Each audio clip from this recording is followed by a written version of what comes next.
Good day mga kaibigan, samahan niyo ako umuwi sa amin dahil nung Wednesday birthday ko at sinabihan ako ng aking airmat na umuwi muna sa amin. And samahan niyo ako kung anong ganap, bakit tayo papauwiin. At tatanungin natin sila kung maniniwala ba sila na bibili ako ng sasakyan after ng birthday ko. Kung hindi nyo pa nakita yung uploaded ko na video na achieving my dream car, is dito lang sa comment link. At ngayon ay samahan nyo ako sa 7-Eleven for a breakfast. And it's G.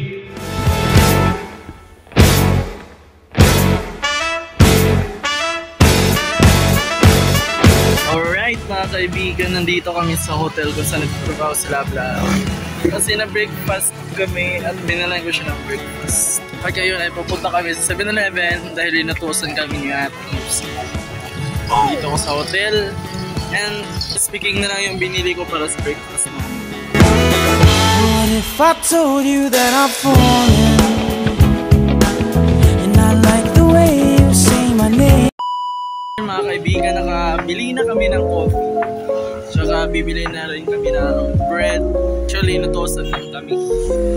Pag breakfast namin kanina mga kaibigan, na hindi na ako naka-video kasi sobrang dilim kasi burn out.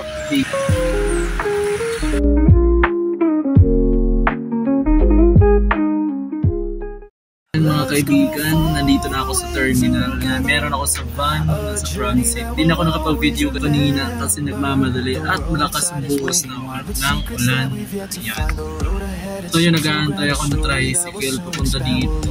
Galing pa ako sa hotel dahil ng breakfast. Ayan, bye-bye Labla. Uwi muna ako sa amin.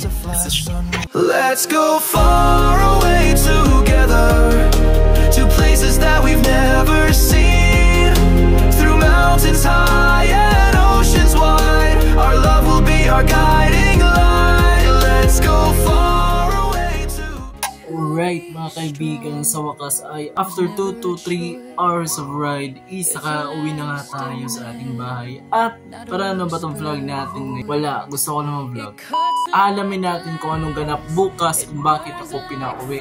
Sa ngayon, since pagod tayo, ay natutulog muna tayo. And siguro yun lang muna sa ngayon. Sabay-sabay natin alamin kung anong ganap bukas, bakit tayo pinauwi. Right, it's G!